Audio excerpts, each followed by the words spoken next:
Yes. Hello, friends. How are you? Feeling fresh?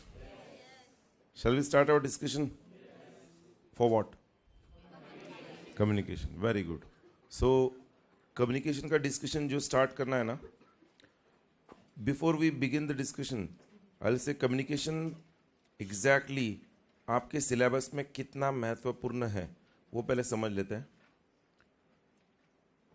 सबसे ज़्यादा neglected part है students की तरफ से कम्युनिकेशन का, बट मैं कहूँगा सबसे ज़्यादा स्कोरिंग पार्ट है. If you ask me in the entire 100 marks paper which part is most scoring, I will से communication. Most scoring part. Average हर एग्जाम में आपको कम्युनिकेशन पर 20 मार्क्स के लिए क्वेश्चंस मिलेंगे, but you can write the paper for 24 marks also, including that 24 marks में बता रहा हूँ, it is not option wise. एक क्वेश्चन होता है आपकी क्वेश्चन पेपर में, क्वेश्चन नंबर 7 मैं आपको दिखाता हूँ. क्वेश्चन नंबर 7 एक रिसेंट एग्जाम का पेपर दिखा रहा हूँ आपको. क्वेश्चन नंबर 7 आपके पेपर में होगा जिसमें लिखा होगा answer any 4 of the following. उस आंसर एनी 4 में आपको कम्युनिकेशन का क्वेश्चन भी मिलेगा. और ये 4 मार्क्स का जो क्वेश्चन है, मे बी आई से यहाँ पर क्वेश्चन नंबर ई है लास्ट कम्युनिकेशंस का. ये जो 4 मार्क का क्वेश्चन है, अगर ये भी आप अटेम्प्ट कर लेते हो तो आपका total attempt in the paper increases to 24 marks friends. And same thing 4 marks का एथिक्स का भी क्वेश्चन है. कहने के लिए एथिक्स कम्युनिकेशन आपके सिलेबस में 40 मार्क्स के लिए है, बट आई से when you are referring to that question paper, and this is not only in the recent paper, ये पिछले 5-6 अटेम्प्ट में ऐसा ही हो रहा है. बिकॉज इंस्टीट्यूट ने ऑब्जर्व किया है कि maximum students what they do in the ethics, law, ethics and communication paper is they neglect ethics and communication and they focus only on company law, business law. आपके law के syllabus में ethics communication आने का सबसे बड़ा reason ही वो है कि वो चाहते हैं कि स्टूडेंट को एथिकल वैल्यूज और कम्युनिकेशन स्किल्स दोनों इंप्रूव हो. अब एथिकल वैल्यूज और कम्युनिकेशन स्किल्स पर अगर स्टूडेंट्स फोकस नहीं करेंगे तो इंस्टीट्यूट ने उसका वेटेज बढ़ा दिया पेपर में, जिसके कारण अपने आप स्टूडेंट्स को फोकस करना पड़ेगा. And students who are not focusing are not able to score well. अगर मैं कहूँ इस 24 मार्क्स का जो सिलेबस है वो आपके एक business law, negotiable instrument act या फिर प्रोविडेंट फंड एक्ट उसके उतना ही है, तो विल गेट मोर कॉन्फिडेंट. सिर्फ इसका एक टेक्निक है, वो टेक्निक से कम्युनिकेशन को पढ़ना है. And the technique is communication has to be divided into 2 parts. Communication का जो फर्स्ट पार्ट है, पार्ट 1, वो आपके सेकेंड ईयर बीकॉम में एक सब्जेक्ट है बिजनेस कम्युनिकेशन, और यहां पर भी हम उसे बिजनेस कम्युनिकेशन के नाम से जानते हैं. और ये जो बिजनेस कम्युनिकेशन है ये सॉफ्ट स्किल्स के ऊपर फोकस करता है. Soft skills, it focuses on all the soft skills. Pure theoretical part है जिसका वेटेज आपके पेपर में लगभग अल से 12 से लेके 19 मार्क्स है. 12 to 19 marks, minimum 12 marks, maximum 19 marks. और ये जो पार्ट 2 का कम्युनिकेशन है उसका वेटेज जो हम यहां पर पार्ट 2 में क्या देखते हैं, we see deeds, documents, notices, उनका drafting. So drafting of deeds, documents and notices हम पढ़ने वाले हैं.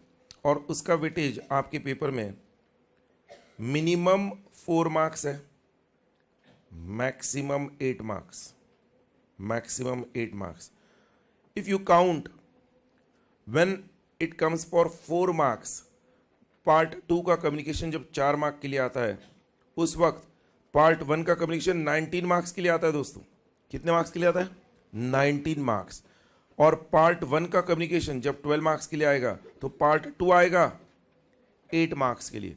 मैं जो प्रपोर्शन आपको बता रहा हूँ दिमाग में फिट कर लो. इस तरह से अगर आप पढ़ोगे ना, आपका विजन क्लियर है कि मुझे कम्युनिकेशन के अंदर किस पर फोकस करना है. अब ये जो पार्ट 2 का कम्युनिकेशन है ये बहुत ही सिंपल है और इंपॉर्टेंट भी है। इंपॉर्टेंट इसलिए है बिकॉज सीए बनने के बाद आपके ऑफिस में जब क्लाइंट आएगा तो पहली चीज क्लाइंट आपको आपकी रिक्वायरमेंट बताएगा। क्लाइंट को मान लो पार्टनरशिप में एंटर होना है तो आपको क्लाइंट के लिए पार्टनरशिप डीड ड्राफ्ट करके देना है, पार्टनरशिप डीड। अब आपने सीपीटी लेवल में जो पढ़ा है वो पार्टनरशिप एक्ट 1932 पढ़ा है, जिसमें आपने थियोरेटिकल पार्ट पढ़ा है, बट आपने पार्टनरशिप डीड को कैसे ड्राफ्ट करना है वो नहीं पढ़ा है। अरे समझ रहे कि नहीं? तो अब आपको क्लाइंट जब बोलेगा मुझे पार्टनरशिप में एंटर होना है तो आपको क्लाइंट के लिए क्या एंटर ड्राफ्ट करना है, पार्टनरशिप डीड। अब पार्टनरशिप डीड ड्राफ्टिंग का जो पार्ट है वो आपको आईपीसीसी लेवल में पढ़ा रहे। क्यों? बिकॉज आपका ग्रुप 1 क्लियर होने के बाद आर्टिकलशिप स्टार्ट होगा। सो 3 साल की आर्टिकलशिप में आपको पार्टनरशिप डीड का ड्राफ्टिंग, फिर आपने गिफ्ट डीड सुना होगा इनकम टैक्स में, गिफ्ट डीड का ड्राफ्टिंग, फिर लीज डीड होता है। अलग अलग डीड्स डॉक्यूमेंट्स जो डे टू डे लाइफ में बिजनेसेस में एंटर होते हैं वो सारे डीड्स डॉक्यूमेंट्स हम यहाँ पर पार्ट 2 में देखते हैं। तो पार्ट 2 का जो पार्ट है मैं बता रहा हूँ उसका सिलेबस काफ़ी सिंपल है और वेटेज 4 मार्क्स से 8 मार्क्स है। सबसे इंटरेस्टिंग बात सिंपल क्यों मैं कहता हूँ, बिकॉज इसका सिलेबस फिक्स्ड है। जो डीड्स डॉक्यूमेंट्स नोटिसेस हम जो से देखने वाले ये कुल मिलाकर 14 है, 14। आपके एग्जाम में जब से ये सिलेबस में इंट्रोड्यूस हुआ है इन्हीं 14 डीड्स और डॉक्यूमेंट्स के बाहर से, इन्हीं 14 डीड्स और डॉक्यूमेंट्स के अंदर से ही क्वेश्चन आया, इनके बाहर से कोई क्वेश्चन नहीं आया।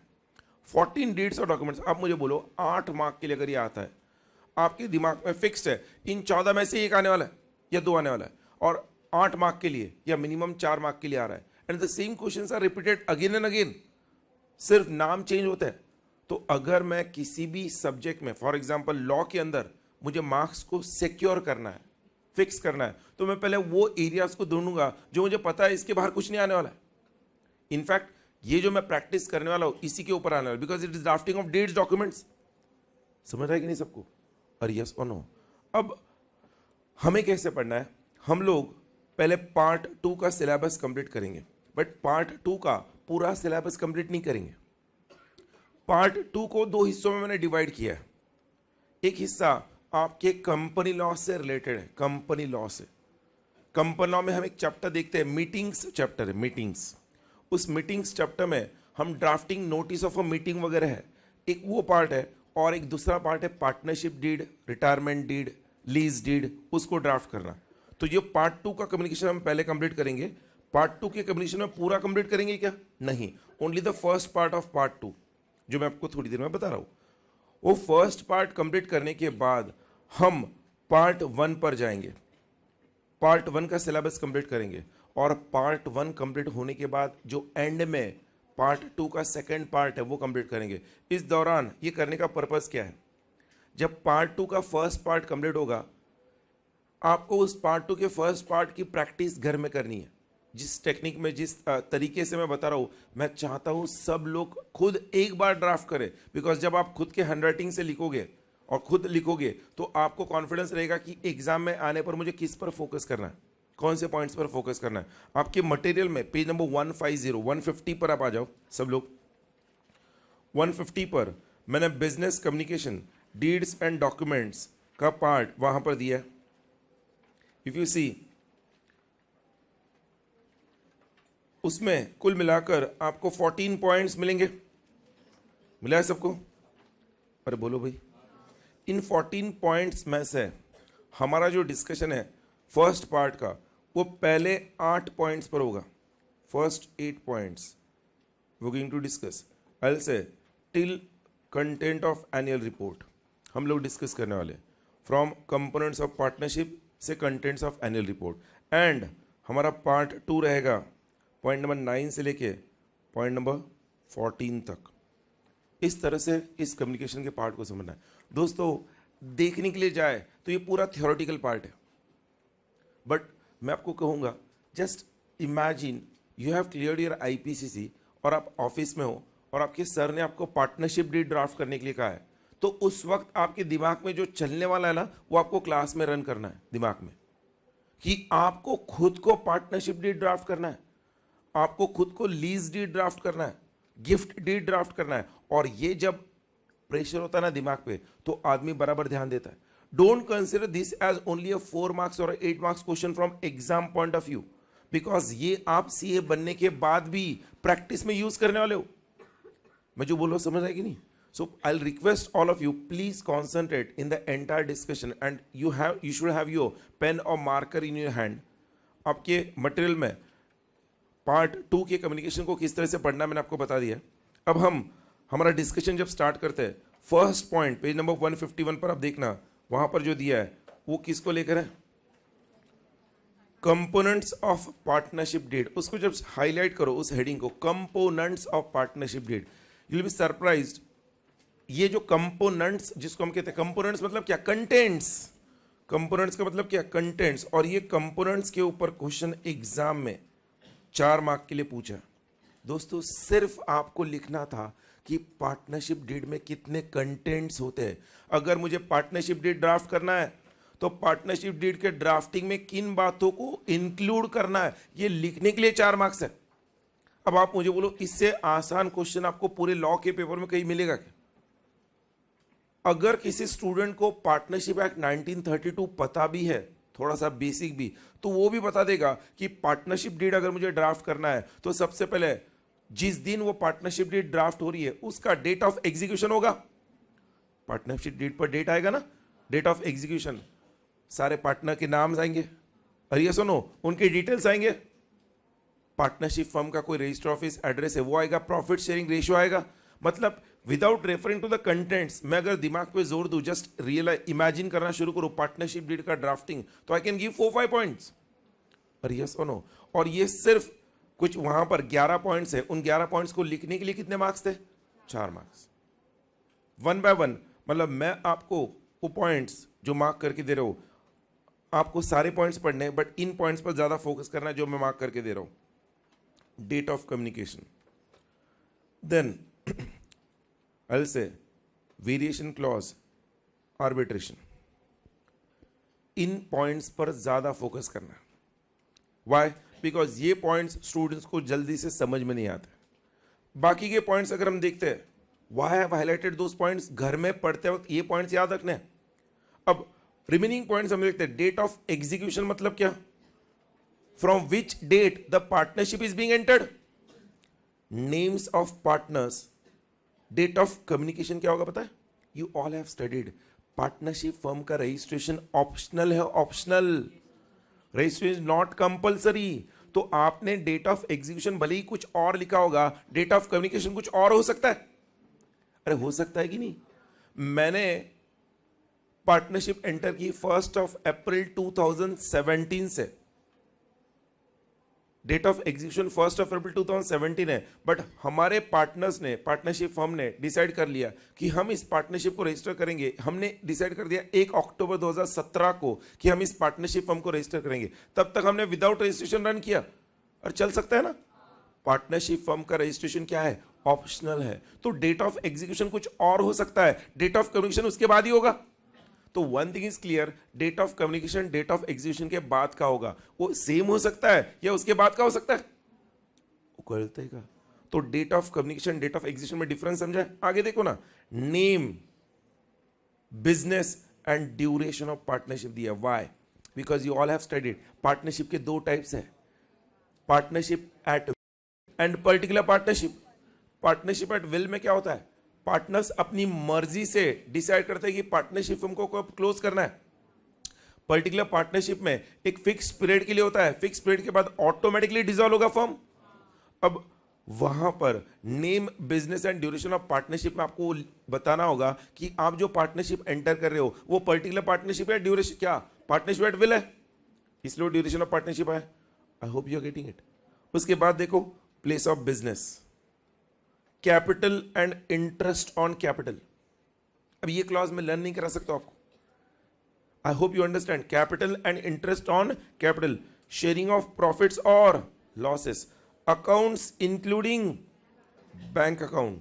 कौन से बैंक्स में पार्टनरशिप फर्म के अकाउंट्स होंगे ये डीड में लिख दिया.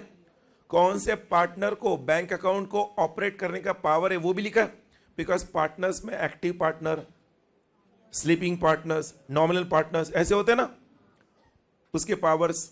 What is that next? Borrowing powers. कौन सा पार्टनर फर्म के बिहाफ पर बोरो कर सकता है, उसके powers. Variation clause. What is variation clause? आप सबने इसको लेकर एक पढ़ा हुआ है, constitution, change in constitution, partnership act में। What happens?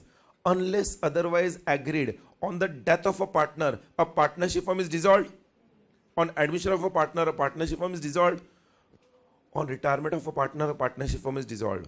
पार्टनरशिप फर्म जिस बिजनेस के लिए फॉर्म हुआ था, वो बिजनेस अगर क्या हो गया, बंद हो गया, सीज हो गया, तो भी पार्टनरशिप फर्म डिसॉल्व होता है। पार्टनरशिप फर्म ने अपना नाम चेंज कर दिया या ऑब्जेक्ट्स चेंज कर दिया, पार्टनरशिप फर्म ने अपना ऑब्जेक्ट चेंज कर दिया, तो भी वो क्या होता है, डिसॉल्व होता है। दोस्तों वेरिएशन क्लॉज क्या कहता है? वेरिएशन क्लॉज में इन सारी बातों का तो ध्यान है ही, साथ ही साथ PSR, प्रॉफिट शेयरिंग रेशियो को लेकर भी यहां पर बात होगी। कैसे? मान लो 4 पार्टनर्स ने डिसाइड कर लिया, ABCD ने, कि 1 अप्रैल 2017 से हम पार्टनरशिप जो एंटर करेंगे, शुरुआती दिनों में पहले 2 साल तक जिस पार्टनर ने कैपिटल कॉन्ट्रीब्यूशन ज्यादा दिया है उसको प्रॉफिट शेयरिंग रेशियो ज्यादा मिलेगा, बट 2 साल बाद PSR में वेरिएशन होगा और सबको इक्वल प्रॉफिट शेयरिंग रेशियो मिलेगा। यह बात उन चारों में डिसाइड हुई है, तो यह बात पार्टनरशिप डीड के अंदर डे 1 से लिखना जरूरी है। अरे डे 1 से लिखना जरूरी ना, बिकॉज डे 1 से PSR कुछ और है, बट 2 साल बाद सबको इक्वल PSR होगा। तो ये जो 2 साल बाद वेरिएशन आएगा, वो वेरिएशन कौन से क्लॉज में लिखेंगे? वेरिएशन क्लॉज में। मतलब पार्टनरशिप डीड में डे 1 पर ही पार्टनर्स के बीच में जिस वेरिएशन को लेकर कंसेंट हो चुका है, कंसेंसस एडिडम हो चुका है, वो वेरिएशन क्लॉज में आएगा। जो भी वेरिएशन क्लॉज के अंदर बातें लिखी है उसी को आप क्या कर सकते हो, चेंज कर सकते हो। वो करता है का? I hope you are getting it. Please, मैं आपको इतना डिटेल में बताने की कारण क्या है इसका, बिकॉज ये जो हाईलाइट किए हुए पॉइंट्स है ना, वो स्टूडेंट्स को जल्दी समझते हैं एग्जैक्टली क्या है variation clause. I hope it is clear. और उसके बाद दिया आर्बिट्रेशन। आर्बिट्रेशन क्या होगा? डिस्प्यूट्स। अगर correct, now what is that? Just see, arbitration clause जो है वो डिस्प्यूट्स के बारे में है। मतलब क्या? Let me explain that. काफी स्टूडेंट्स को समझता नहीं है।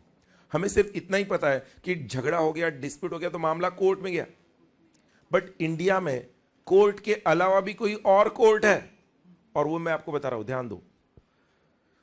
CS एग्जीक्यूटिव में वो सिलेबस में है, और CA IPCC के न्यू सिलेबस में वो चैप्टर इंट्रोड्यूस होने वाला है, और उस चैप्टर का नाम है आर्बिट्रेशन एंड कॉन्सिलिएशन एक्ट। मैं आपको जो बता रहा हूं ध्यान से सुनना। CA के न्यू सिलेबस में ये चैप्टर इंट्रोड्यूस हो रहा है जिसका नाम है आर्बिट्रेशन एंड कॉन्सिलिएशन एक्ट 1996। ये ऑलरेडी CS एग्जीक्यूटिव में है, CA में अभी तक नहीं था, बट इंस्टीट्यूट को भी ये जरूरत महसूस हुई कि ये सिलेबस में होना जरूरी है, बिकॉज चार्टर्ड अकाउंटेंट्स इस पर्टिकुलर एरिया में काफी अच्छा प्रैक्टिस कर सकते हैं, and they earn huge money in the form of fees. कैसे? जस्ट आपको आर्बिट्रेशन का मीनिंग देता हूं। देखो क्या होता है, ये एक्ट 1996 में जब आया, उसका मेन रीजन क्या था? इंडिया में जो भी डिस्प्यूट इस एक्ट के आने से पहले होते थे, सारे डिस्प्यूट्स कोर्ट में जाते थे, कोर्ट में। अब आप मुझे बोलो, कोर्ट में अगर हर एक डिस्प्यूट जाएगा तो कोर्ट के अंदर डिस्प्यूट्स को रिजॉल्व करने को लेकर लंबी कतारें लगने लगी। मतलब कोर्ट के अंदर जब मैटर जाता था तो 5-10 साल बाद रिजॉल्व होता था। मतलब कई बार लीगल हेयर्स केस लड़ते थे। I hope you are understanding. Government को यह समझ में आ गया था बहुत जल्द कि जिस तरह से कोर्ट के अंदर डिस्प्यूट्स को लेकर केसेस आ रही है, हमें जल्द से जल्द इसके ऊपर कुछ सोल्यूशन ढूंढना होगा, बिकॉज वरना कोर्ट का वक्त बर्बाद होगा। छोटे मोटे डिस्प्यूट्स भी कोर्ट में जाते थे। ए ने बी को थप्पड़ मार दिया, बी गया कोर्ट में, उसको कहते हैं असॉल्ट, और लॉ ऑफ टॉर्ट्स, एक लॉ ऑफ टॉर्ट्स, उसके तहत केस कर दिया।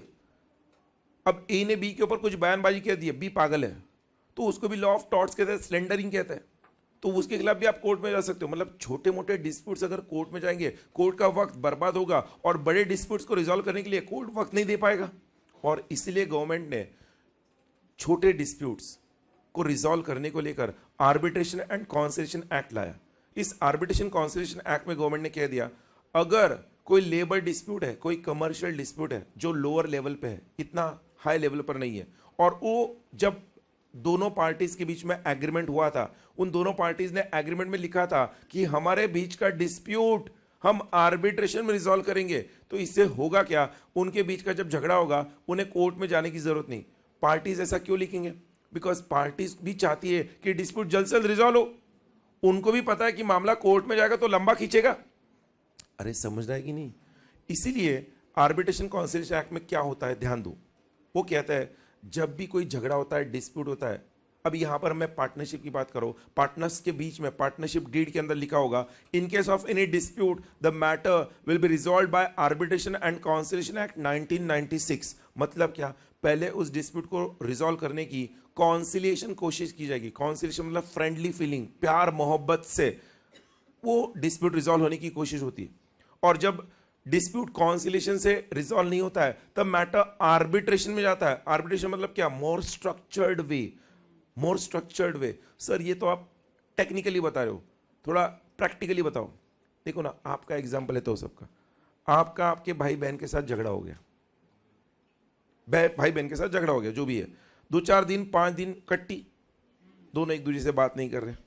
अब ये कट्टी कभी ना कभी दोनों में से एक जन उस आइस को मेल्ट करता है और बोलता है जान दे, जो भी हो गया, हम भाई भाई है, हम बहन भाई है, जो भी है भूल जा, हम आगे बढ़ते। और दोनों फिर से एक साथ होते, प्यार मोहब्बत से फ्रेंडली वे में वो रिजॉल्व होता है। बट मान लो झगड़ा कुछ बड़ा है, अब ये कॉन्सिलिएशन से बात नहीं जमने वाली है, दोनों ने ठान लिया मैं क्यों जाऊं, मैं क्यों पहले माफी मांगू, इस बात को लेकर ठान लिया, और झगड़ा 2-4 दिन का 1 हफ्ते तक पहुंच गया और वो डाइनिंग टेबल पर भी दिखने लगा। जब ये बात पेरेंट्स ऑब्जर्व करते हैं तो पेरेंट्स आते आर्बिट्रेशन के पॉइंट ऑफ व्यू से और बोलते बोलो एग्जैक्टली क्या हुआ है। फिर दोनों के एक एक रिप्रेजेंटेटिव होते हैं, दोनों का एक एक रिप्रेजेंटेटिव होगा और दोनों के रिप्रेजेंटेटिव्स उनकी बात सुनने के बाद दोनों रिप्रेजेंटेटिव्स मिलकर जो फैसला देंगे वो दोनों को मंजूर करना होता है। अरे समझ रहे कि नहीं? बस यही कॉन्सिलिएशन और आर्बिट्रेशन का फर्क है। तो जब भी कोई झगड़ा होता है, डिस्प्यूट होता है, पहले उसे कॉन्सिलिएशन से रिजॉल्व करते हैं, कॉन्सिलिएशन से बात नहीं जमी तो आर्बिट्रेशन से। आर्बिट्रेशन के फैसले को फाइनल एंड बाइंडिंग माना जाता है। आर्बिट्रेशन कॉन्सिलिएशन एक्ट में आर्बिट्रेशन का फैसला फाइनल बाइंडिंग है, उसके बाद आप कोर्ट में नहीं जाओगे, वरना फिर कोर्ट में जाना ही था तो आर्बिट्रेशन में गए क्यों? मैंने एक वर्ड आर्बिट्रेशन को समझाने के लिए पूरा रामायण आपको बताया दोस्तों। Why I have explained this? Because partnership deed जब ड्राफ्ट होता है, पार्टनर्स के बीच में ये लिखा जा सकता है कि उनके बीच का झगड़ा कैसे रिजॉल्व होगा। अरे बोलो भाई, आर्बिट्रेशन से। मतलब पहले पार्टनर्स कॉन्सिलिएशन के थ्रू, फ्रेंडली फीलिंग के थ्रू रिजॉल्व करेंगे अपने आप। जब नहीं होगा तो सारे जिनके बीच में भी डिस्प्यूट्स है वो अपने अपने किसको अपॉइंट करेंगे, रिप्रेजेंटेटिव्स को, और रिप्रेजेंटेटिव्स जो फैसला देंगे वो फाइनल बाइंडिंग होगा। अरे समझ रहा है कि नहीं? So that is arbitration. कितने कंटेंट्स हुए दोस्तों? 11। ये 11 कंटेंट्स दोस्तों, अगेन मैं बता रहा हूं, इस 11 कंटेंट्स को लिखने के लिए कितने मार्क्स थे? 4 मार्क्स आपके paper. Anything difficult you find? Please be with me, आपको वाकई में बहुत आसान लगेगा। पार्टनरशिप डीड के बाद आगे उसी पार्टनरशिप डीड का एक अगला पॉइंट है, आपकी नोट्स में देखो, वहां पर हेडिंग दी है common proforma for drafting of partnership deed. ओ बड़ी कौन सा है? Reconstitution deed, retirement deed, dissolution deed. Common proforma मैंने वहां पर लिखने का पर्पज ये है, वो मैंने लिख कर दिया है। I hope everyone is having your pen and marker in hand. जैसे मैं मार्क कर रहा हूं, you are marking it in your notes, I assume. आपके नोट्स में ये हाईलाइट करने के बाद मैं अगेन उस पेज नंबर 150 के क्वेश्चंस पर आऊंगा। कंपोनेंट्स ऑफ पार्टनरशिप डीड में ही आप देखना ड्राफ्टिंग ऑफ पार्टनरशिप डीड दिया है, और ड्राफ्टिंग ऑफ पार्टनरशिप डीड में reconstitution deed, retirement deed, dissolution deed, ये तीनों अलग अलग दिए। तीनों में से कोई एक आ सकता है, तीनों एक साथ नहीं आएगी। बट अगर मैं आपको कहूं रिकॉन्स्टिट्यूशन ऑफ पार्टनरशिप क्या है, थोड़ी देर पहले मैंने बताया reconstitution of partnership on death of a partner, on admission of a partner, on retirement of a partner, unless otherwise agreed there is a change in constitution. Partnership firm का existing business cease हो गया तब भी there is a, अरे बोलो, change in constitution. Partnership firm का जो business है वो क्या हो गया, ऑब्जेक्ट्स चेंज कर देता है, ऑब्जेक्ट क्लॉज चेंज हो गया तो भी there is a change in constitution. दोस्तों ध्यान दो, क्वेश्चन आ रहा है ड्राफ्ट अ रिकॉन्स्टिट्यूशन डीड। अब उसका अगला क्वेश्चन जब मैं पढ़ता हूं, पार्टनरशिप रिटायरमेंट डीड को ड्राफ्ट करो। अरे यार, रिटायरमेंट डीड और रिकॉन्स्टिट्यूशन डीड मैं दोनों एक कहते हुए ड्राफ्ट कर सकता हूं, बिकॉज अगर पार्टनर रिटायर होता है तो भी there is a change in constitution. अरे यस और no, but for our understanding purpose मैं कहूंगा, अगर एग्जाम में उन्होंने कह दिया draft a constitution deed, reconstitution deed, उस केस में आप रिटायरमेंट डीड इंक्लूड कर सकते हो। बट अगर नॉर्मली एग्जाम में ड्राफ्ट और रिकॉन्स्टिट्यूशन ऑफ पार्टनरशिप डीड जो आता है ना, वो एडमिशन ऑफ न्यू पार्टनर को लेकर आता है, admission of a new partner को लेकर आता है। मैं जो बोल रहा हूं समझ आएगा? सब लोग मुझे बोलो, जब हमें पार्टनरशिप डीड ड्राफ्ट करना है, हमने अभी अभी देखिए कितने कंटेंट्स को दिमाग में लाना है। कितने कंटेंट्स है? 11 कंटेंट्स है।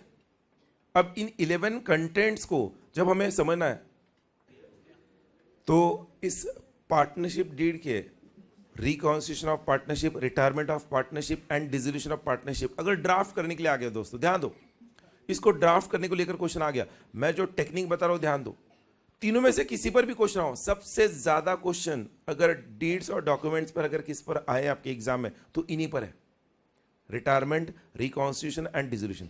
अगर क्वेश्चन आ गया, मैंने क्या किया, एक टेक्निक डेवलप किया और वो मैं आपको बता रहा हूं। तीनों डीड्स में जो कॉमन पॉइंट्स है, कॉमन पॉइंट्स, उनको मैंने कॉमन प्रोफर्मा में इंक्लूड कर लिया। मतलब डीड एक तो रिकॉन्स्टिट्यूशन डीड हो, रिटायरमेंट डीड हो या डिसोल्यूशन डीड हो, तीनों का जो मेन शुरुआत है और जो कंक्लूजन पार्ट है वो सेम रहेगा, सिर्फ कंटेंट चेंज होता है, इनर। कैसे? Listen, don't refer to your notes, मेरी बात सुनते जाओ, सिर्फ मजा आएगा आपको। अगर हमने रिकॉन्स्टिट्यूशन ऑफ पार्टनरशिप के बारे में सोचना है, मैंने कहा एडमिशन ऑफ पार्टनर की बात होगी। कौन सी? Admission of partner.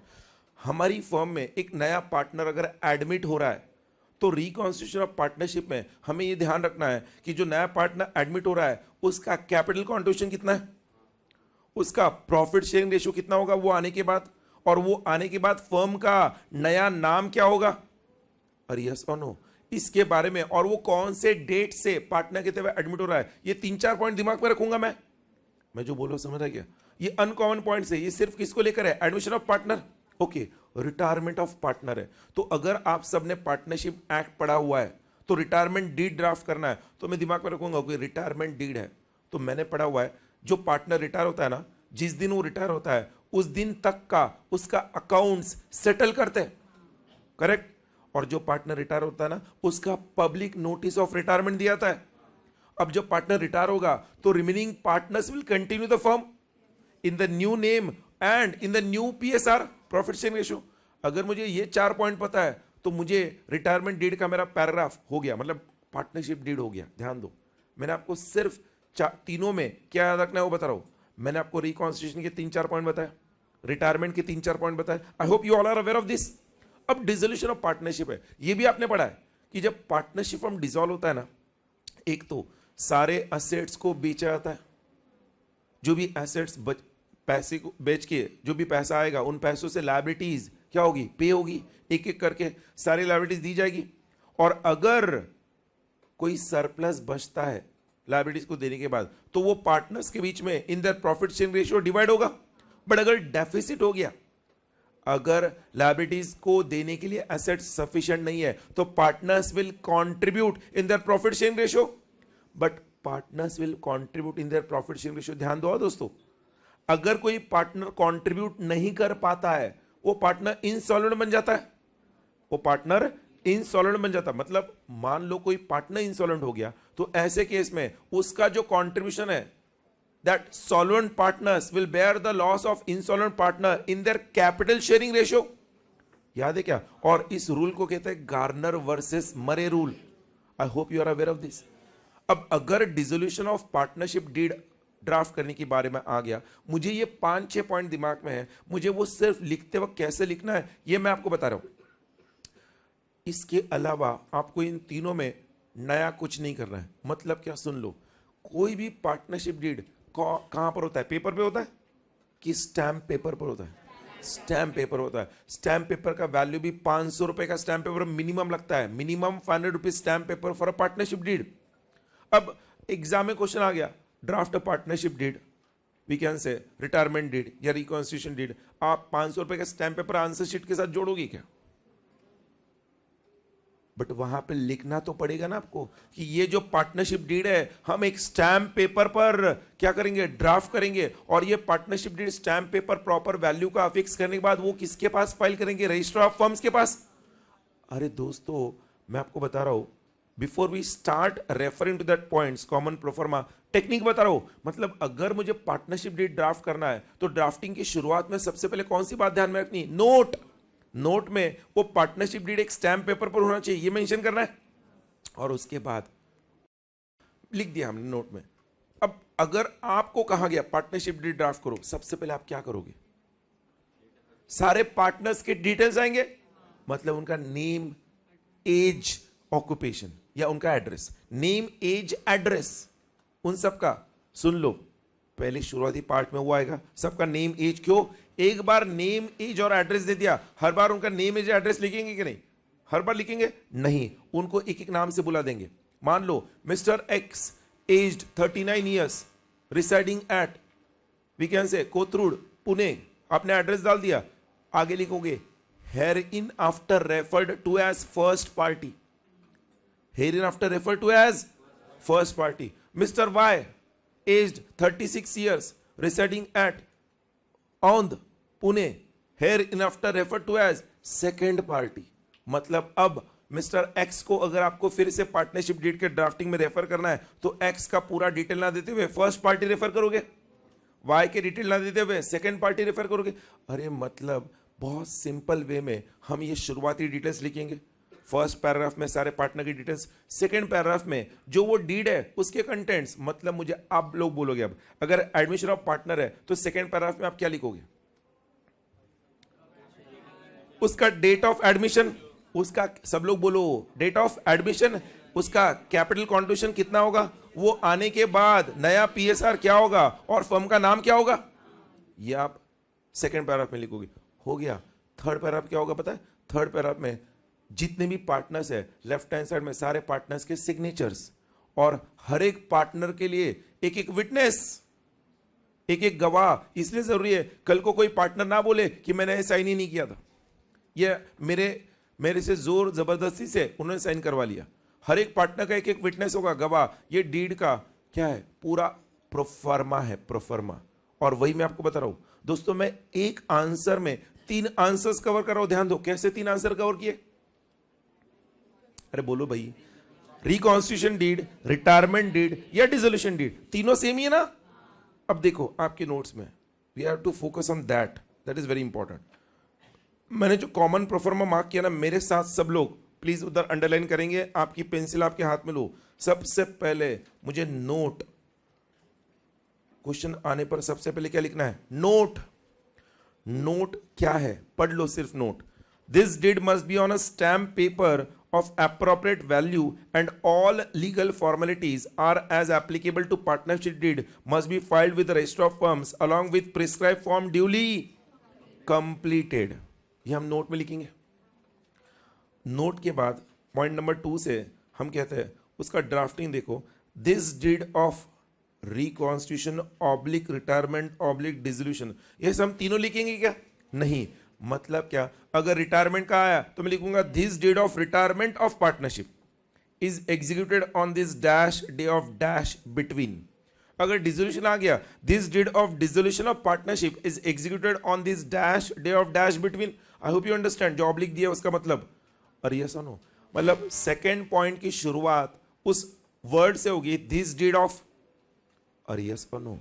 Then third मुझे याद रखना है सारे पार्टनर के डिटेल्स देखो, mister dash aged dash years, SO son of dash मतलब उसके फादर का नाम, residing at dash, hereinafter called as first party, उसके नीचे सेम और आएगा hereafter called as second party. उसके नीचे क्या लिखा है, ओ रिपीट फॉर अदर पार्टीज। ये एग्जाम में लिखूंगा क्या, ना मुन्ना ना, ये इसलिए दिया आपको यहां पर। अगर एग्जाम में आपको 3 पार्टनर्स दिए गए तो 3 डिटेल्स आएंगे, 4 पार्टनर दिए तो 4 डिटेल्स आएंगे।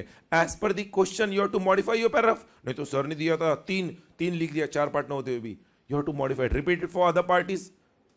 क्लियर है, ओके। अभी तक 3 पॉइंट देखे।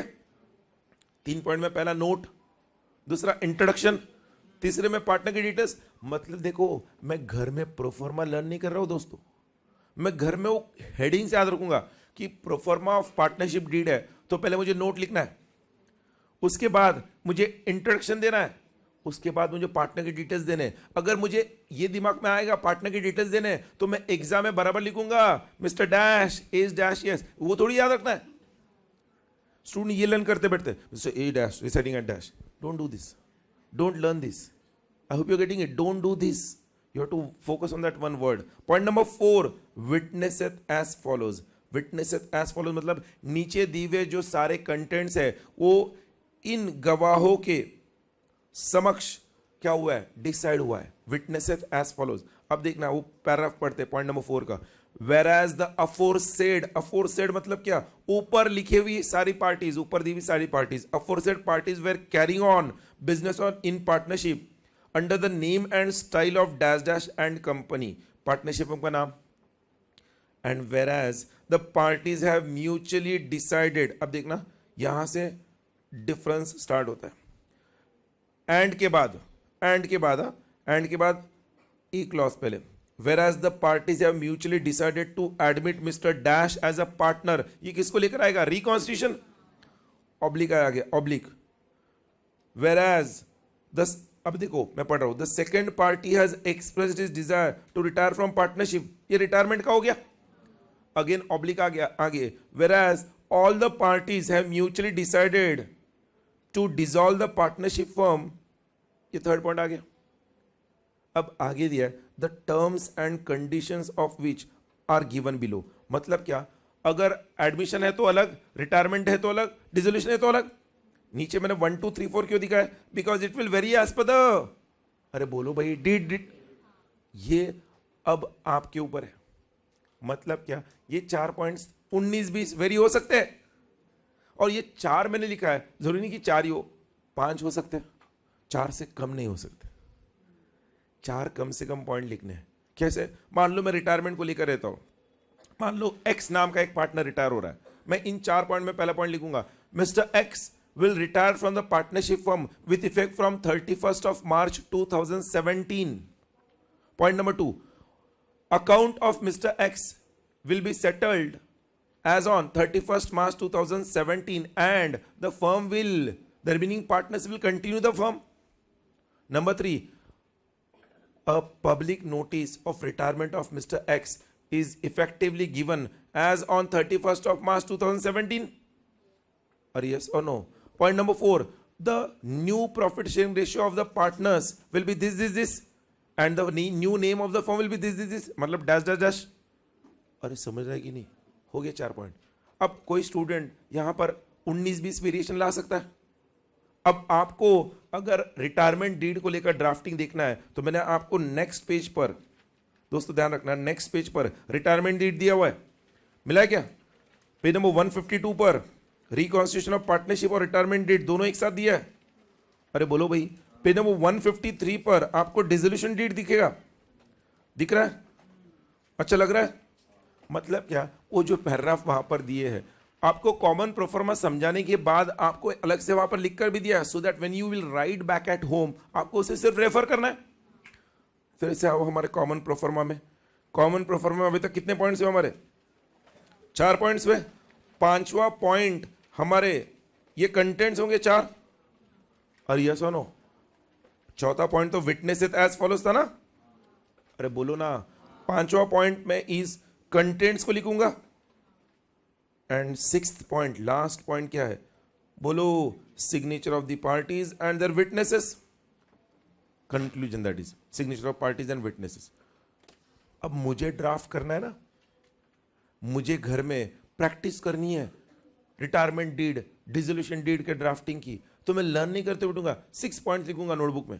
पॉइंट नंबर 1 नोट आएगा, point number 2 introduction, date the partnership deed is executed on this dash day of dash between dash, और ये सुनो। Point number 3 details of the partners, point number 4 witnesses as follows, point number 5 contents, point number 6 signature and witnesses. बस ये दिमाग में रखूंगा और ये इसको लर्न करूंगा।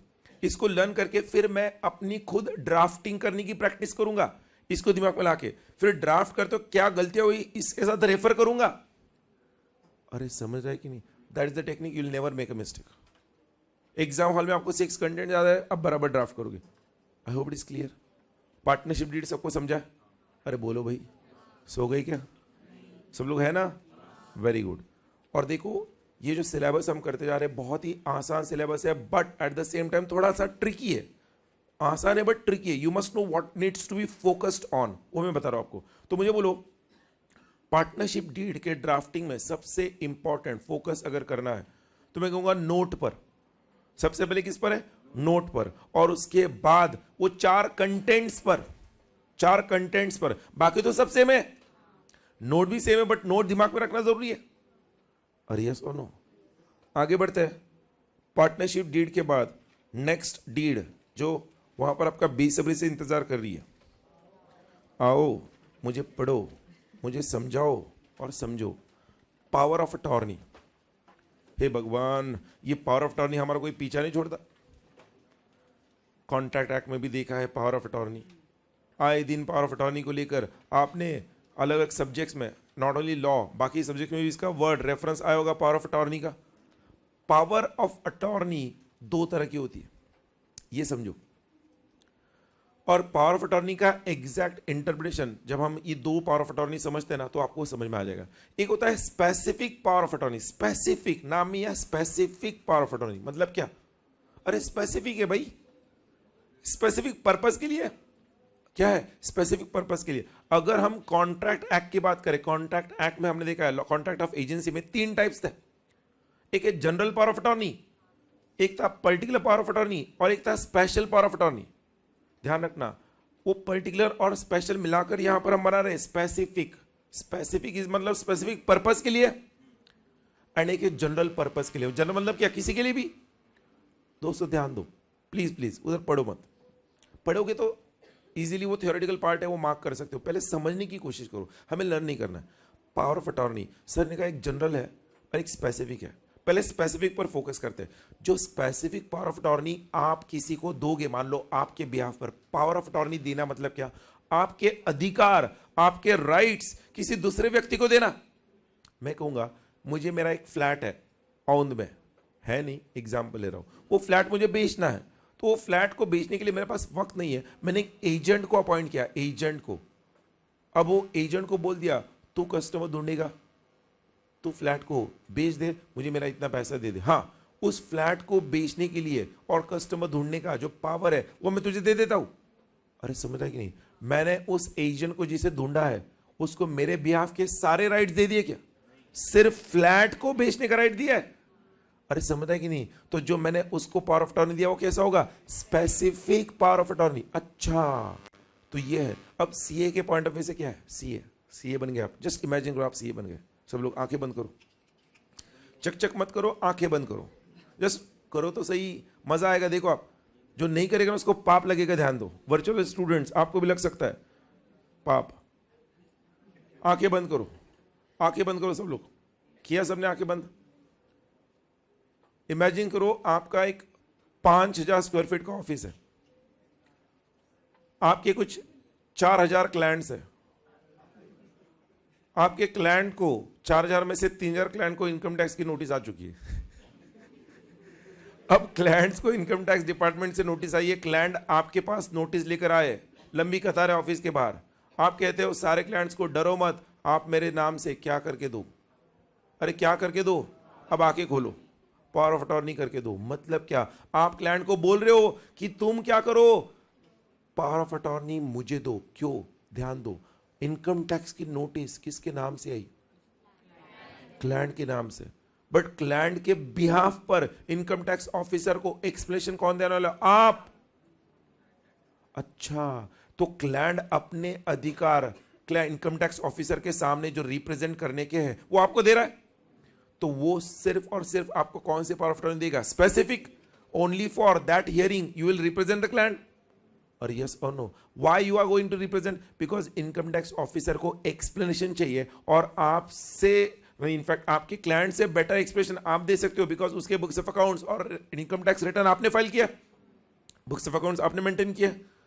अरे बोलो भाई, हो गया ना। Specific power of attorney chartered accountants को मिलती है उनके क्लाइंट से, जब उन क्लाइंट को इनकम टैक्स डिपार्टमेंट से कोई नोटिस आता है या फिर किसी और जगह पे, मैंने इनकम टैक्स का एग्जांपल लिया है, कहीं और जगह भी हो सकता है, सर्विस टैक्स का हो सकता है, और यस और नो।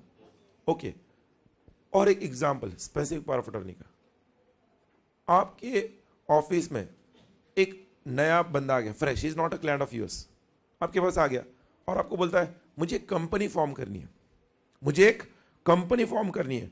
आप उसे एक चेकलिस्ट देते हो, चेकलिस्ट, लिस्ट ऑफ डॉक्यूमेंट्स, उसे कहते हो ये डॉक्यूमेंट्स है, लेके आओ। वो कहता मुझे नहीं समझता, मैं अंगूठा छापू, ये डॉक्यूमेंट मुझे नहीं समझते, आप ही ढूंढो सब, आप ही सब करो, आपको जो चाहिए आप मुझे बोलो, मैं आपको दे दूंगा। आप कहते हो अगर ऐसी बात है तो पहले तुम्हें मेरे नाम से क्या देनी होगी, पावर ऑफ अटॉर्नी। आप उससे पावर ऑफ अटॉर्नी लोगे और फिर कंपनी को फॉर्म करने को लेकर जो जो रिक्वायरमेंट्स है, दोस्तों कंपनी को फॉर्म करने के लिए जो जो रिक्वायरमेंट्स है, फुल कंप्लायंसेस है, वो सारे आप कंप्लीट करोगे। बट आप किसके बिहाफ पर कर रहे हो, उस क्लाइंट के बिहाफ पर। सो आप आरओसी के सामने, रजिस्टर ऑफ कंपनीज के सामने उस क्लाइंट के बिहाफ पर रिप्रेजेंट करोगे। तो क्लाइंट ने आपको कौन सी पावर ऑफ अटॉर्नी दी, स्पेसिफिक। समझा क्या स्पेसिफिक? कितने एग्जांपल दिए मैंने? हाँ, दो मेन एग्जांपल आ रहा हूं, पहला वाला एग्जांपल भूल जाओ, दो मेन एग्जांपल। पहला क्या था, इनकम टैक्स डिपार्टमेंट का एग्जांपल दिया मेन, और सेकंड आरओसी के सामने। और यस और no, same thing register of firms, partnership deed के लिए भी हो सकता है ना। अरे पार्टनरशिप डीड एंटर करनी है दो लोगों को, वो आ गए आपके पास, बोलते पार्टनरशिप डीड हमें एंटर करना है, हमें पता नहीं, हमें पार्टनरशिप में एंटर होना है, तुम हमारे लिए करके दो, तुम सीए हो, तुम्हारी फीस बोलो, तुमने कहा 20,000, उसने कहा ले लो 20,000 हमें करके दो। अब आप कहते हो पहले पावर ऑफ अटॉर्नी दो, बिकॉज रजिस्टर ऑफ फर्म के सामने सारे डॉक्यूमेंट कंप्लायंस आप करोगे। मैं आपको वहां पर मार्क करने के लिए नहीं दे रहा हूं दोस्तों, अगर वो पढ़ना ही था तो फिर वो तो मटेरियल आपको ऑलरेडी दे चुका हो, घर में भी पढ़ सकते थे आप। मैं आपको जो पहले उसको लॉजिकली समझाने की कोशिश करो, मेरे साथ रहो, मटेरियल में मत देखो, मटेरियल बाद में हम जस्ट टिक मार्क करेंगे। वहां पर क्या समझा है, स्पेसिफिक पावर ऑफ अटॉर्नी सबको समझा है? अरे बोलो भाई, हाँ बोलोगे तो अच्छा लगता है, एक साथ बोलोगे तो हाँ। वर्चुअल स्टूडेंट तुम भी बोलो, देख रहा हूं मैं। General power of attorney, general power of attorney, specific एक स्पेसिफिक पर्पस के लिए होगा तो जनरल पर्पस के लिए होगा। मतलब कैसे? ये जनरल पावर ऑफ अटॉर्नी का मिसयूज अक्सर हो सकता था, होता था। जनरल पावर ऑफ अटॉर्नी को एक बहुत ही अच्छा रूप दिया गया, अगर वो नहीं होता तो जनरल पावर ऑफ अटॉर्नी का बहुत मिसयूज होता। अब सुनो व्हाट एग्जैक्टली इट इज, कैसे होता है। ये जो जनरल पावर ऑफ अटॉर्नी है ना, इसमें एक व्यक्ति के सारे राइट्स दूसरे व्यक्ति को ट्रांसफर होते हैं। फॉर एग्जांपल एक कंपनी का चेयरमैन है, चेयरमैन सुन लो, कंपनी का चेयरमैन है, कंपनी के किसी काम से, इंडियन कंपनी है, इंडियन कंपनी का चेयरमैन है, और वो कंपनी के किसी काम से अब्रॉड जा रहा है 3 महीने तक, अब्रॉड में रहेगा 3 महीने तक। अब इंडिया में कंपनी के जो सारे डिसीजंस है, इंपॉर्टेंट डिसीजन चेयरमैन के क्या थे, डोमेन में थे। अब अगर चेयरमैन अब्रॉड रहेगा तो डिसीजंस मान लो मुश्किल लग रहा है, day to day transactions decisions को लेकर जो चेयरमैन का जहां पर कंट्रोल था, चेयरमैन ने क्या कर दिया, अब्रॉड जाते वक्त 3 महीने तक अपने सारे राइट्स वाइस चेयरमैन को दे दिए। किसको दे दिया? वाइस चेयरमैन को। और वाइस चेयरमैन को और चेयरमैन को दोनों के बीच में जो एंटर हुआ उसे कहते हैं जनरल पावर ऑफ अटॉर्नी। क्या कहते हैं? जनरल। क्यों जनरल? सुनो, स्पेसिफिक में हमें पर्पस पता था, पर्पस। स्पेसिफिक में हमें पता था किसके लिए हम अपॉइंट कर रहे हैं, जनरल में हमें पता नहीं होता है, हम उस पीरियड के लिए अपॉइंट करते हैं। चेयरमैन गया 3 महीने के लिए, बोलता है इन 3 महीने के दौरान जो भी इंपॉर्टेंट डिसीजंस कंपनी के बिहाफ पर लेने होंगे वो मेरे बिहाफ पर ये लेगा। हम जनरल पावर ऑफ अटॉर्नी में जो पर्पसेस देते हैं ना, वो जनरल नेचर के होते हैं, जनरल नेचर के होंगे। अरे समझ रहा है कि नहीं? मतलब मल्टीपल होते हैं। स्पेसिफिक पावर ऑफ अटॉर्नी में एक होता है, जनरल पावर ऑफ अटॉर्नी में एक से ज्यादा। दोस्तों ध्यान दो, ओ एक से ज्यादा पर्पस रहा, एक से ज्यादा पर्पस रहा। जनरल एक ही पर्पस रहा, स्पेसिफिक मैं आपको पहले समझाने की कोशिश कर रहा हूं, क्योंकि बाद में स्टूडेंट जब क्वेश्चन देखते हैं ना, सोचते हैं सर ये स्पेसिफिक क्यों नहीं। बिकॉज आपको कहना एक से ज्यादा पर्पस है तो जनरल, एक है तो स्पेसिफिक। अच्छा, अगर जनरल और स्पेसिफिक का डिफरेंस समझा तो what is something different in general? Listen, general power of attorney, दोस्तों दिमाग में फिट करो मेरी बात, general power of attorney, general power of attorney, general power of attorney जब साइन होता है तो दोनों पार्टीज के बीच में जब ये general power of attorney enter होता है, दोनों को नोटरी पब्लिक, पता है क्या किसे कहते हैं? नोटरी पब्लिक एडवोकेट होता है, गवर्नमेंट ऑथोराइज नोटरी एडवोकेट होता है जो गवर्नमेंट के क्या बिहाफ पर स्टैम्प देगा। सुन लो, जनरल पावर ऑफ अटॉर्नी एक नोटरी पब्लिक के सामने एग्जीक्यूट करना और साइन करना जरूरी है। जैसे प्रॉपर्टी का रजिस्ट्रेशन होता है ना, पार्टीज प्रेजेंट होती है, पार्टीज के सामने उनका साइन होता है, उनका थंब इंप्रेशन होता है, वैसे जनरल पावर ऑफ अटॉर्नी में नोटरी पब्लिक के सामने दोनों पार्टीज रहेंगे, मतलब जिसको पावर ऑफ अटॉर्नी मिल रहा है वो और जो दे रहा है वो दोनों प्रेजेंट रहेंगे, दोनों साइन करेंगे, दोनों का साइन करने के बाद नोटरी पब्लिक अपना उस पर क्या देगा? स्टैंप।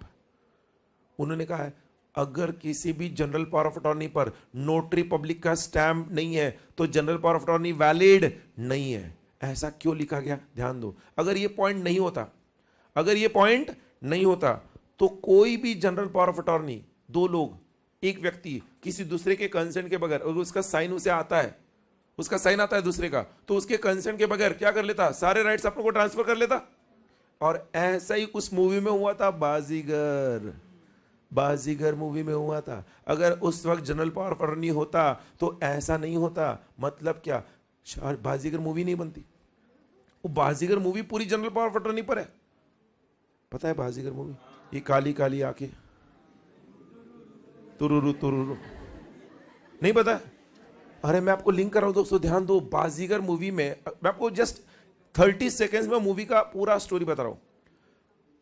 काजोल के पिताजी, जब शाहरुख के पिताजी आउट ऑफ इंडिया जा रहे होते हैं, वो अपनी सारी प्रॉपर्टीज की देखभाल करने के पावर ऑफ अटॉर्नी काजोल के पिताजी को देते हैं। बट काजोल के पिताजी उसका मिसयूज करते हैं और वो एक नया पावर ऑफ अटॉर्नी बनाते हैं, नया पावर ऑफ अटॉर्नी बताया जनरल, जिसमें वो सारी प्रॉपर्टीज खुद को ट्रांसफर करवा लेते हैं।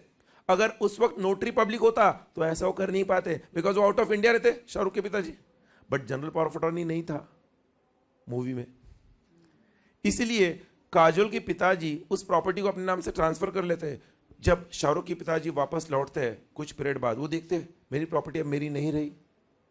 वो ये सदमा बर्दाश्त नहीं कर पाते, वो भगवान को प्यारे हो जाते हैं।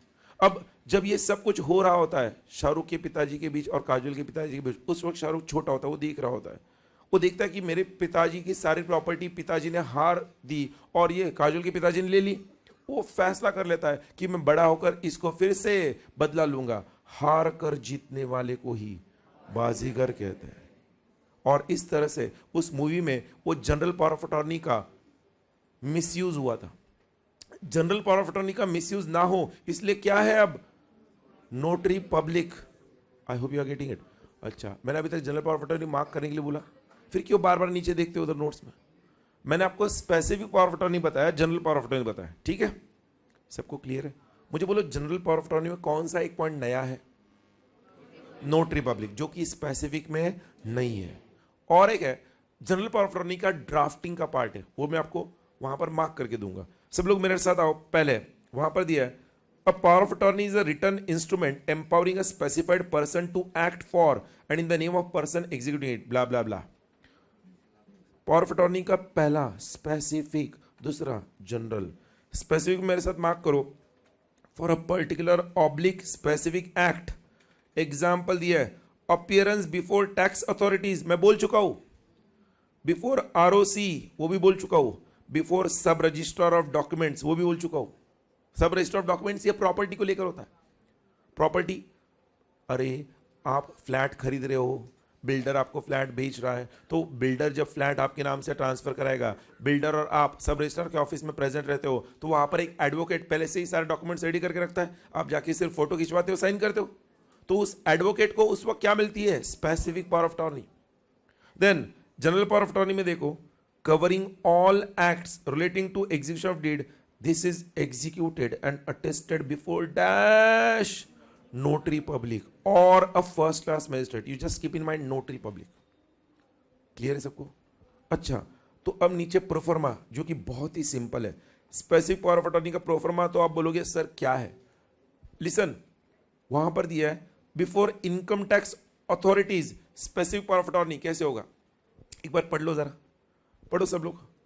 I/V डैश मतलब उस असेसी का नाम आएगा, रिसाइडिंग एट डैश उनका एड्रेस आएगा, hereby authorise dash attorney holder का नाम आएगा मतलब चार्टर्ड अकाउंटेंट का, टू रिप्रेजेंट मी और माय फर्म और my family in connection with dash scrutiny section आएगा 143(1), 143(2) of income tax act for the year dash मतलब यहां पर असेसमेंट ईयर आएगा। अरे बोलो भाई, फुल स्टॉप, आ गया हिज स्टेटमेंट और explanation will be binding on me oblique us, ये कॉमन प्रोफर्मा है ना। अब अगर इंडिविजुअल होगा तो अस को कट किया जाएगा, वी को कट किया जाएगा, अगर फर्म होगा तो आई और मी को कट किया जाएगा, अस रहेगा, और वहां पर प्लेस, डेट और सिग्नेचर ऑफ द असेसी है। हो गया, असेसी ने अपना राइट दे दिया। अब नीचे देखो, असेसी ने राइट दिया बट सी ने एक्सेप्ट भी तो करना चाहिए ना। नीचे देखो क्या लिखा है, I hereby declare that I am duly qualified to represent the above mentioned person, place, date, address of power of attorney holder and signature of the attorney, मतलब वो सी है। हो गया पावर ऑफ अटॉर्नी का स्पेसिमेन। और एक चीज ध्यान दो जो मैंने अभी तक नहीं बताई आपको, रिटायरमेंट डीड, डिसोल्यूशन डीड, उसमें भी है, हर जगह है। जब भी आप इस तरह का डीड कंप्लीट करोगे ना, उसको एक बॉक्स में डालोगे, एक बॉक्स के अंदर डालना है, उसको एग्जाम हॉल में भी लिखने के बाद एक पूरा ब्रैकेट में डाल देना उसे। इट गिव्स अ लीगैलिटी, उसे एक लीगल लुक आता है। ध्यान रखना, रिटायरमेंट डीड आपका ड्राफ्ट हो गया, पूरा उसे बॉक्स में डालना है। यहां पर मैं पावर ऑफ अटॉर्नी कंप्लीट कर रहा हूं, कौन सा, specific power of attorney. Anything difficult you find? अब मुझे बोलो, सेम अलग वे में क्वेश्चन आ गया, draft a specific power of attorney to represent in front of ROC for company formation, तो मैं इसको कस्टमाइज कैसे करूंगा? I/V dash residing at dash hereby authorise dash to represent me my firm नहीं आएगा, अब एक गधो फर्म नहीं आएगा। और अगर फर्म आना भी है, चलो ठीक है, फर्म आ गया, वहां पर आप पार्टनरशिप फर्म को कंपनी में form, my firm, my family आएगा क्या? नहीं, me or my firm in connection with the incorporation of company, in connection with the incorporation of company before the register of companies। और आप register of companies का कोई नाम details नहीं दिया वहां पर, कहां पे रजिस्टर ऑफिस डैश आप लिखोगे, फुल स्टॉप, हिज स्टेटमेंट और explanation will be binding on me oblique us. अरे हो गया ना, आरओसी के सामने जो भी डॉक्यूमेंट, जो भी स्टेटमेंट्स वो सीए आपके बिहाफ पर देगा, वो सारे स्टेटमेंट और एक्सप्लेनेशन आप पर बाइंडिंग हो गए। ये आप क्या दे रहे हो? स्पेसिफिक पावर ऑफ अटॉर्नी दे रहे हो ना। मतलब आपने थोड़ा बहुत कस्टमाइज किया, इनकर्शन ऑफ कंपनी को लेकर उतना आपको करते आना चाहिए। अरे समझ रहा है कि नहीं? क्लियर है सबको? नीचे का वो पॉइंट सेम आएगा, सिर्फ वहां पर आएगा वो, yes, I hereby declare that I am duly qualified to represent the above mentioned person. बढ़ू मैं आगे, स्पेसिफिक पावर ऑफ अटॉर्नी हो गया। जनरल को लेकर जब क्वेश्चन आता है, students many times make a mistake, they are not able to bifurcate between specific general. मुझे अक्सर स्टूडेंट आके पूछते हैं, सर कैसे समझने का, क्योंकि एग्जाम में देते नहीं है स्पेसिफिक की जनरल, आपको समझना होता है। सर कैसे बाइफरकेट कर रहे हैं? तो मैंने क्या बताया आपको, हाँ, एक ही पर्पज है स्पेसिफिक, मैंने पर्पज भी बता दिया। आपके एग्जाम में इस पर्पज के बाहर आ ही नहीं सकता। एक तो इनकम टैक्स का आएगा, या आरओसी का आएगा, या सब रजिस्ट्रार का आएगा, इसके बाहर आएगा ही नहीं। आता है तो fees refund guaranteed, because syllabus में आपको उतनी दिया इंस्टीट्यूट ने, आईपीसी लेवल में उतना ही वर्किंग नॉलेज है। लेवल ऑफ नॉलेज क्या है? वर्किंग है। हाँ, बट अगर हम जनरल की बात करें तो जनरल में कुछ भी पूछ सकते हैं, because there is no specific proforma for general as such. कोई कौन सा पैटर्न है, व्हाट दे हैव गिवन, पहले मेरे साथ मार्क करो सब लोग। जनरल की ड्राफ्टिंग, हर एक जनरल पावर ऑफ अटॉर्नी की ड्राफ्टिंग होती है with the words know we all men. पूछो मत ऐसा क्यों, ओनली मैन, बट शुरुआत ऐसी, वुमन ड्राफ्ट करिए तो भी नो वी ऑल मैन, उसकी शुरुआत ही ऐसी है, नो वी ऑल मैन। और फिर आगे जो भी जनरल पावर ऑफ अटॉर्नी होगा, अब वहां पर जो दिया हुआ क्वेश्चन है ना दोस्तों, वो एक एग्जाम का क्वेश्चन है, वो मैं आपको थोड़ी देर में बता रहा हूं। But know we all man के बाद जो नेक्स्ट इंपॉर्टेंट पॉइंट है, आप अंडरलाइन करो, टू, और फिर in witness whereof we have executed this power of attorney on dash day of dash. नीचे सबके सिग्नेचर्स आ गए, बट यहां पर क्या है, और यहाँ पर क्या है, नोटरी पब्लिक का स्टैम्प है। जो मैंने हाईलाइट किया हुआ पार्ट है ना, वो सबसे इंपॉर्टेंट पार्ट है। ये अगर मुझे पता है कि जनरल पावर ऑफ अटॉर्नी की ड्राफ्टिंग में नो वी ऑल मेन आता है, जनरल पावर ऑफ अटॉर्नी के ड्राफ्टिंग में सेंटर में नोटरी पब्लिक का स्टैम्प आएगा, और वो ड्राफ्टिंग होने के बाद in witness whereof we have executed this power of attorney on dash day of dash, ये आ गया, I can easily draft it in exam hall. Let us see. उसको लेकर जो एग्जाम का क्वेश्चन है, 2 मिनट, वो क्वेश्चन मैं आपको बताता हूं। Yes friends, just see on the screen question number C. सब लोग मेरे साथ पढ़ो। पहले क्वेश्चन नंबर सी क्या दिया, कितने मार्क के लिए पूछा question, 4 marks. Will read the question. Messrs assure investments, a firm of partners A and B. Assure investments के कितने पार्टनर्स है, 2, A and B. Appoint and authorise mister X giving powers to sell and sign transfer deeds for transfer of shares and debentures by executing an instrument of power of attorney. फिर से पढ़ता हूं। Authorising mister X giving powers to sell and sign transfer deeds for transfer of shares and debentures by executing an instrument of power of attorney. Draft such instrument of power of attorney of the firm. Question में कहीं पर ये नहीं दिया general की specific है, but वही मैं बताना चाहता हूं। क्या होता है, अभी आपको समझ रहा है, क्योंकि मैंने बताया आपको ये एग्जाम के दिन तक याद रखना है कि सर ने कहा है when we read that question, वहां पर क्वेश्चन में जहां पर भी प्लूरल ऐसा कुछ लग रहा है, मल्टीपल लग रहा है, तो वहां पर वो जनरल होगा, स्पेसिफिक नहीं होगा। पर्पस दिया होगा तो स्पेसिफिक, और यहां पर पर्पस एक ही है तो स्पेसिफिक, एक से ज्यादा है तो जनरल। यहां पर दिया है टू सेल एंड सेल भी दिया है and sign the transfer deeds, sell the shares, sign the transfer deeds for shares and debentures. Okay, तो मतलब यहां पर उसे बेचना भी है, उसको साइन भी कराना है, उसको ट्रांसफर भी कराना है। अरे बोलो भाई, अब यहां पर कौन वो पावर ऑफ अटॉर्नी दे रहा है, अश्योर इन्वेस्टमेंट्स के पार्टनर्स ए एंड बी, किसको दे रहे हैं, एक्स को। अरे यस और नो। अब देखो इसका ड्राफ्टिंग आपके नोट्स में वही दिया है, कैसे दिया है, know we all men partners of messrs dash assure investments hereby appoint and authorise mister X, aged क्या दिया दोस्तों, डैश ईयर्स। दोस्तों डैश ईयर्स दिया क्यों, ये मैं आप सबको बोलना चाहता हूं, please keep that point in mind. Students समझते नहीं, जितनी क्वेश्चन में जानकारी दी है ना, उतना ही आपके डेट डॉक्यूमेंट में आना चाहिए प्रोफार्मा में। एक्स्ट्रा जानकारी दोगे हानिकारक है, डेंजरस है, इट विल अननेसेसरली आपके लूज योर मार्क्स, आपके मार्क्स चल जाएंगे, बिकॉज एग्जामिनर इस केस में समझेगा कि आपको क्वेश्चन नहीं समझा।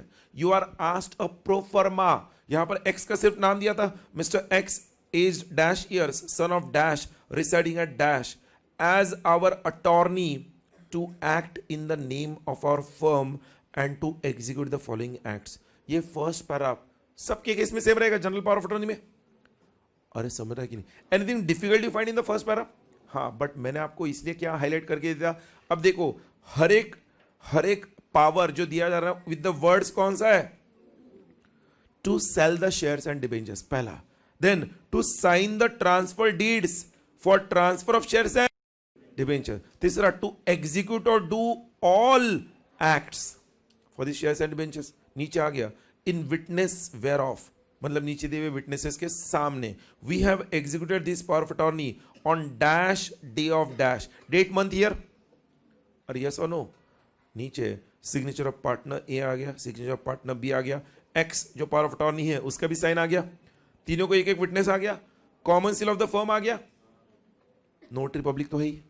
अब मुझे बोलो, अगर ये क्वेश्चन एग्जाम में दोस्तों इस तरह से वहां पर 4 मार्क के लिए पूछा हुआ है, 4 मार्क का क्वेश्चन है, मैंने वो इस तरह से ड्राफ्ट किया है, I have to be given 4 out of 4, I am not talking 3.5, I am not talking 3 out of marks मुझे देने ही पड़ेंगे पेपर चेकर को, क्योंकि मेरे आंसर की शुरुआत में नोवी में आ गया, मैंने हर एक पावर के पहले 2 लिखा, मैंने नोटरी पब्लिक लिखा। मार्क्स आपके स्पेलिंग मिस्टेक को नहीं होते, मैं 1 मार्क दूंगा नोवी ऑल में निकलने के लिए, 1 मार्क दूंगा 2 के लिए, और 1 मार्क दूंगा नोटरी पब्लिक के लिए, 3 मार्क हो गए, 1 मार्क कंटेंट के लिए। कंटेंट में अगर मिस्टेक है तो आधा 1 मार्क कट होगा, 3 मार्क तो मिलेंगे। अरे समझ रहा है कि नहीं? Important and scoring. Power of attorney सबको समझा? अरे बोलो भाई, ऐसे ठंडे जवानों की तरह। हाँ, अरे समझा कि नहीं? अच्छा लगता है? आप जितना पॉजिटिवली मुझे रिप्लाई करोगे उतना मुझे और मजा आएगा आपको पढ़ाने के लिए। Very good. तो पावर ऑफ अटॉर्नी के बाद अगला पॉइंट जो आपका बेसब्री से इंतजार कर रहा है, जो बताने से पहले मैं आपको स्क्रीन पर बता रहा हूं, दोस्तों ध्यान रखना, वो क्वेश्चन देखने के बाद आपको उस पॉइंट का महत्व पता चलेगा। क्वेश्चन नंबर 5A स्क्रीन पर पढ़ लो, आपके सामने ये रहा। क्या है question number 5A? What do you understand by lease deed? Draft a lease deed assuming necessary facts. कितने मार्क के लिए? 8 मार्क्स। मैंने आपको शुरुआत में बताया पार्ट 2 के कम्युनिकेशन का वेटेज कितना है, मिनिमम 4 मैक्सिमम 8, और क्वेश्चंस रिपीट होते हैं। ये जो लीज डीड जिस एग्जाम में पूछा ना, उससे पहले 2 बार पूछा, ऑलरेडी पूछा हुआ है 4-4 मार्क के लिए, और आपके एग्जाम में 8 मार्क के लिए पूछा है, एक और एग्जाम में, सॉरी आपके एग्जाम में नहीं, और एग्जाम हो सकता है आपके एग्जाम में आ जाए। देखो बोल दिया मैंने, कुछ भी हो सकता है। मतलब 4-4 मार्क के लिए जो क्वेश्चन पूछा गया था वही अचानक से 8 मार्क के लिए पूछा गया, कोई एक्सप्लेनेशन नहीं है, बट 8 मार्क के लिए अपॉर्चुनिटी है टू ग्रैब एटलीस्ट 7 और 8। अब एक सेकंड, लीज डीड ड्राफ्ट करना है ना, अगेन वो थियोरेटिकल पार्ट तो हम मार्क करने वाले हैं। पार्टनरशिप डीड सर ने बताया था। ओके, पार्टनरशिप डीड में सर ने कहा था शुरुआत में सारे पार्टनर की डिटेल्स आएंगे, सेकेंड पैराग्राफ में कंटेंट्स आते हैं, और थर्ड पैराग्राफ में कंक्लूजन, पार्टनर के सिग्नेचर्स और विटनेसेस, मेन इंपॉर्टेंट 3 पैराग्राफ। अच्छा लीज डीड है, तो लीज डीड है तो लीज डीड के फर्स्ट पैराग्राफ में जो पार्टीज है लीज डीड के, उनकी डिटेल्स आएंगे। लीज डीड के पार्टीज को हम क्या कहते हैं? लेसोर एंड लेसी। लेसी रे, लस्सी नहीं, लेसी, लेसोर एंड लेसी। लेसोर लेसी हो गया ना। मतलब जहां पर पार्टनरशिप डीड में पार्टनर्स कहते थे, यहां पर लेसोर लेसी कहते हुए उनके डिटेल्स देने, डिटेल्स भेजेंगे। Name dash, mister dash, as dash dash years, son of dash dash, residing at dash dash, वही आएगा। हेरेनफ्टर कॉल्ड एज लेसोर आएगा, फर्स्ट पार्टी नहीं आएगा। हेरेनफ्टर कॉल्ड एज लेसोर। ओके, मेरे पास देखो, नोट्स में मत देखो, इतना कहने के बावजूद नोट्स में देख रहे, क्रॉस चेक कर रहे मेरी बातें जो बराबर है, सही है कि नहीं, सब सही है। मेरे पास देखो, ये मैंने नहीं बनाया है, ध्यान दो इधर। अगर आपको इंट्रोडक्शन देना है, इंट्रोडक्शन के फर्स्ट वर्ब में क्या आएगा? लेस और लेसी के डिटेल्स, सर ने कहा डिटेल्स ऑफ लेस और लेसी, एंड सेकेंड पैराग्राफ में प्रॉपर्टी के डिटेल्स, जो प्रॉपर्टी लीज में दिए जा रहे हैं उसके डिटेल्स। और यस और नो, थर्ड पैराग्राफ में लेस और लेसी के बीच में जो प्रॉपर्टी लीज पर जानी है ना, उसको लेकर एग्रीमेंट। एग्रीमेंट कैसे होगा? अच्छा, अगर एग्रीमेंट है, प्रॉपर्टी लीज पर दे रहे, तो लेसोर को लीज रेंट आना चाहिए। लीज रेंट जब आएगा, साथ ही साथ प्रॉपर्टी लीज पर जा रही है, तो कोई सिक्योरिटी डिपॉजिट भी आएगा। फिर हम जब प्रॉपर्टी लीज पर दे रहे हैं ना, तो लीज कौन से तारीख से पहले लीज रेंट देना चाहिए उसको भी फिक्स कर लो, वरना लेसी ने वक्त पर नहीं दिया तो लीज रेंट का डेट फिक्स कर लो। अच्छा, प्रॉपर्टी के कोई चार्जेस भी होंगे, municipality charges, electricity charges, maintenance charges, तो प्रॉपर्टी के repair, maintenance charges, electricity charges कैसे डिवाइड होंगे उसके बारे में भी क्लैरिफिकेशन दे दो। अच्छा, अगर दोनों में से किसी भी पार्टी को जब लीज डीड में एंटर होना है, पीरियड ऑफ लीज दो, और उस पीरियड से पहले अगर किसी को उस लीज से बाहर आना है, टर्मिनेट करना है, तो नोटिस पीरियड भी होना चाहिए। मान लो हमने 5 साल के लिए कोई प्रॉपर्टी लीज पर ले ली, बट 2 साल बाद हमें वो प्रॉपर्टी छोड़नी है, तो अगर एग्रीमेंट में होगा, any party who wishes to terminate the lease deed must give a 2 months notice और 1 month नोटिस, वो लिखना जरूरी है ना। अरे यस और नो। अच्छा, और एक पॉइंट महत्वपूर्ण है, डिस्प्यूट। अगर झगड़ा हो गया उस प्रॉपर्टी को लेकर, लेस और लेसी के बीच में किसी बात को लेकर, तो dispute will be resolve by arbitration. अच्छा, मतलब एग्रीमेंट में कौन से पॉइंट्स होने चाहिए मैंने वहां पर पढ़े नहीं, मैंने लर्न नहीं किए, मैंने लॉजिकली समझे क्या क्या होना चाहिए, उसको समझ लिया, हो गया second paragraph. Third paragraph agreement का, फर्स्ट पैराग्राफ क्या था? डिटेल्स ऑफ लेस और लेसी। सेकंड पैराग्राफ प्रॉपर्टी की डिटेल्स। थर्ड पैराग्राफ उस प्रॉपर्टी की डिटेल्स को लेकर लेस और लेसी के बीच में एग्रीमेंट। फोर्थ पैराग्राफ बोलो, सिग्नेचर ऑफ लेस और लेसी और उनका एक एक विटनेस। कंप्लीट 4 पॉइंट्स में लीज डीड कंप्लीट। अब इसी 4 पॉइंट्स को कैसे आपके नोट्स में मार्क करना है देखो, पेज नंबर 154 पर आ जाओ क्विकली। बहुत सिंपल पॉइंट है, आज का हमारा लास्ट डिस्कशन है। देखो आपके नोट्स में lease deed, model form of lease deed, model form of lease deed, और वहां पर दिया है this deed of lease, this deed of lease is executed. ऐसा सेम मैंने पार्टनरशिप में भी देखा था, this deed of partnership is executed on, मतलब क्या, ये सारे डीड्स और डॉक्यूमेंट्स की शुरुआत लगभग सेम होती है। अच्छा मतलब गिफ्ट डीड हुआ तो this deed of gift is executed, अभी तक देखा नहीं बट उससे पहले पता चल गया ना इंट्रोडक्शन। मतलब मैं आपको ये इसलिए बता रहा हूं दोस्तों, जब भी आप घर में कोई डीड डॉक्यूमेंट कर रहे हो, आपको कोई ज्यादा स्ट्रेस नहीं देना दिमाग पर। अगर आपने एक डीड डॉक्यूमेंट कर लिया है तो शुरुआत के पार्ट को थोड़ा बहुत कस्टमाइज करना है। This deed of lease is executed between mister dash aged dash years, son of dash, residing at dash, hereinafter called the lessor, and between Mr. Dash, aged dash years, son of dash, residing at dash, hereinafter called the lessee. First paragraph complete. Second paragraph, whereas the lessor is the owner of property situated at, property situated at, property situated at, property situated at, मतलब property के details dash, and the lessee have entered into an agreement to take on lease the aforesaid मतलब क्या, वो details जो दी है उसको लेकर property on the terms and conditions mentioned below. हो गया सेकंड लाइन में प्रॉपर्टी की डिटेल्स। मुलांनो कळतंय का, हा पहिला पॉइंट झाला, हा दुसरा पॉइंट झाला, आणि आता तिसरा पॉइंट डिटेल्स, डिटेल्स, वो 5 पॉइंट। अब जो मैंने 5 पॉइंट दिया ना वो एज इट इज छापने की जरूरत नहीं। सर ने कहा है okay lease rent security deposit, sir ने कहा लीज का पीरियड, सर ने कहा है लीज को टर्मिनेट करने को लेकर नोटिस क्लॉज, सर ने कहा डिस्प्यूट क्लॉज और प्रॉपर्टी के चार्जेस। फिर आप आपके हिसाब से लिखो ना। हाँ सिर्फ ध्यान रखो पहला पॉइंट डिस्प्यूट का नहीं आएगा, उतना आपको समझना चाहिए। नहीं तो सर ने बोला आपके हिसाब से लिखो, लिख दिया डिस्प्यूट, पहले डिस्प्यूट एंड में आना चाहिए, उससे पहले प्रॉपर्टी के चार्जेस आने चाहिए। सीक्वेंस में जाओ ना, ascending order, don't go in descending order, go in ascending order, that will give you marks. उतना आप फॉलो करो बस। वहां पर देखो ना मेरे साथ, पहला lessee shall occupy the period for property for a period of, तो लीज का पीरियड आ गया, लीज कब से स्टार्ट हो रहा है वो आ गया। सेकंड में लीज का रेंट आ गया, सिक्योरिटी डिपॉजिट आ गया। थर्ड में लीज रेंट कौन सी तारीख से पहले देना है वो आ गया। फोर्थ में प्रॉपर्टी के टैक्सेस, इलेक्ट्रिसिटी बिल्स और अदर चार्जेस आ गया। फिफ्थ में डिस्प्यूट आ गया। लो कर लो बात। हाँ मैंने और एक पॉइंट यहां पे ऐड करना तो कर सकता हूं, नोटिस वाला करो।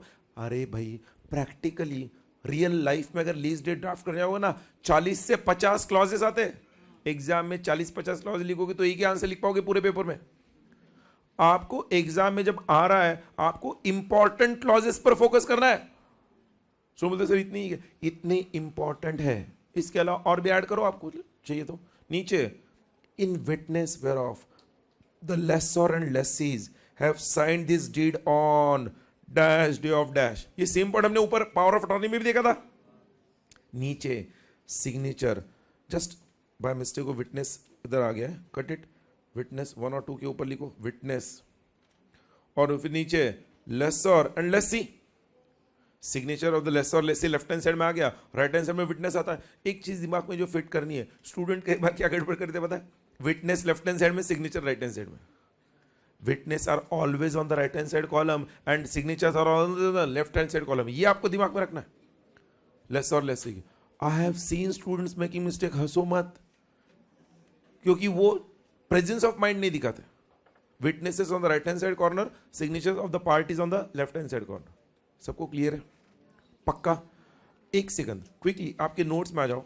अगर आप समझने की कोशिश करोगे वहां पर पेज नंबर 150 पर दोस्तों,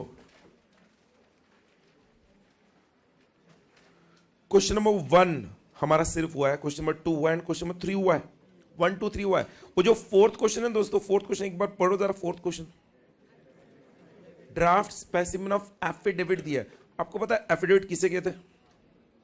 किसे कहते हैं एफिडेविट? एफिडेविट शपथ पत्र, ओथ, जो कुछ भी कहूंगा सच कहूंगा, सच की सिवा कुछ नहीं कहूं, गीता पर हाथ रख के कसम खाता हूं, पता है कि नहीं?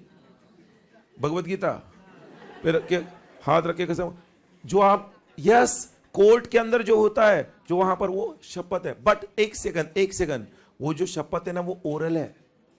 जो आप शपथ लेते हो ना, सुनो मेरी बात कंप्लीट सुनते नहीं ना, ये दिक्कत है। जो आप शपथ लेते हो ना, उसके बाद जो आप बोलते हो कोर्ट में, वहां पे जज के सामने 2-4 लोग बैठे रहते हैं। जो भी आप बोलते हो ना वो टाइप करते रहते हैं, और आप जब बोल के बाहर निकलते हो ना, आपका उस पर साइन लेते हैं कि आपने जो कुछ भी बोला है वो राइटिंग में लिया आता है, ताकि कल को जाके आप आपके शपथ अगर ये ले लिया, अगर आपके खिलाफ वो सबूत के तौर पे यूज करना है, so that affidavit will be there. ध्यान दो, आपको सिर्फ हिंदी मूवीज में अधूरा दिखाते हैं कि गीता पे हाथ रख के शपथ लेता है और फिर वो बोलता है, बट वो बोलने के वक्त जो जो सामने वो बोलता है सब कुछ रिकॉर्ड होता है, पेपर पर टाइप होता है, और वो जैसे ही पूरा हियरिंग कंप्लीट होता है उसको वहां पर जाके साइन करना होता है कि हाँ मैंने ये सब कुछ कहा है पढ़कर। Affidavit is always in writing. और जो व्यक्ति एफिडेविट ड्राफ्ट करता है ना, उसे क्या कहते हैं पता है? डेपोनेंट।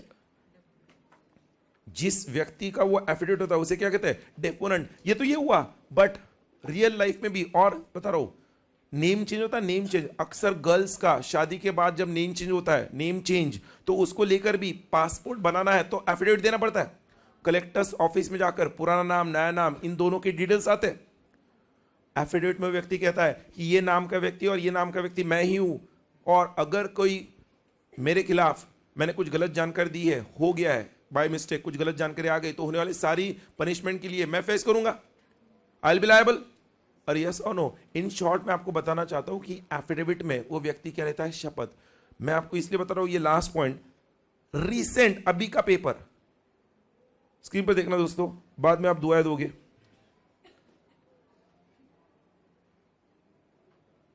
क्वेश्चन देखो, अभी तक आया नहीं है, रुको।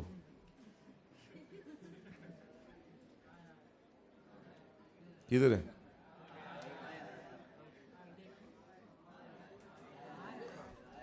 आ रहा है, आ रहा है, आ रहा है, आ रहा है।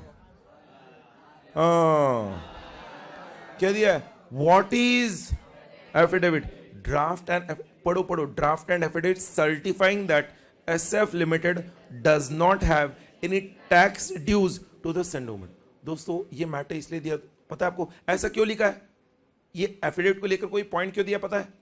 2 मिनट के लिए, जस्ट मेरी तसल्ली के लिए। आप लोग आपके नोट्स में पेज नंबर 155 पर वो एफिडेविट का प्रोफार्मा देखो, देखो तो सही, आपको मजा आएगा। उधर आप देखने के बाद आपको पता चलेगा वहां पर मैटर क्यों दिया गया। पहले एफिडेविट जो ड्राफ्ट करता है उस पर्सन को क्या कहते हैं? डेपोनेंट। और मॉडल फॉर्म देखो, मॉडल फॉर्म कुछ भी नहीं है।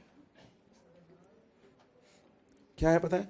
I dash sun of dash aged dash years residing at dash hereby declare on oath, hereby declare on oath as follows, inverted commas में oath आ गया, sworn on this dash day of dash, date signature place, हो गया, affidavit का model हो गया।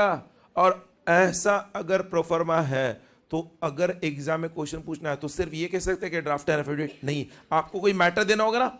अब सुनो, ये जो एग्जाम का क्वेश्चन का मैटर आया ना कि SF limited does not have any tax dues to the central government, SF limited के आप मैनेजिंग डायरेक्टर होने चाहिए या कंपनी सेक्रेटरी होने चाहिए, ये सुनो। तो उधर प्रोफर्मा में आई डैश सन ऑफ ही आएगा, मैनेजिंग डायरेक्टर नहीं आएगा। Son of dash as dash years residing at dash hereby declare on oath as follows, और नीचे इन्वर्टेड कॉमास में our company SF limited has paid all the taxes for the financial year 2015-16 to the central government, and being the company secretary or managing director of the company, I hereby give on oath that we have paid all the taxes, there are no dues due to the central government, inverted commas complete, sworn on this dash day of dash, date signature place।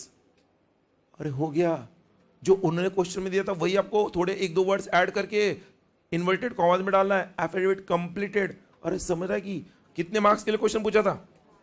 4 mark के लिए। Anything you found in that, anything difficult you found in that? सिर्फ ध्यान में क्या रखना है, जो affidavit को ड्राफ्ट करता है उसे क्या कहते हैं? डेपोनेंट। एक चीज ध्यान रखो, क्योंकि व्हाट इज एन एफिडेविट पूछा था ना ऊपर पहले। अरे क्वेश्चन में देखा क्या, व्हाट इज एन एफिडेविट पूछा था पहले, तो व्हाट इज एन एफिडेविट में आपको लिखते आना चाहिए ना, एफिडेविट क्या है? Return statement used mainly to support certain applications and in some circumstances as an evidence in court proceedings. Court के अंदर एविडेंस में आता है. अरे दोस्तों, आप देखते देखते एफिडेविट भी हो गया. बजाओ टाली. जो पढ़ना नहीं था वो भी पढ़ लिया ना.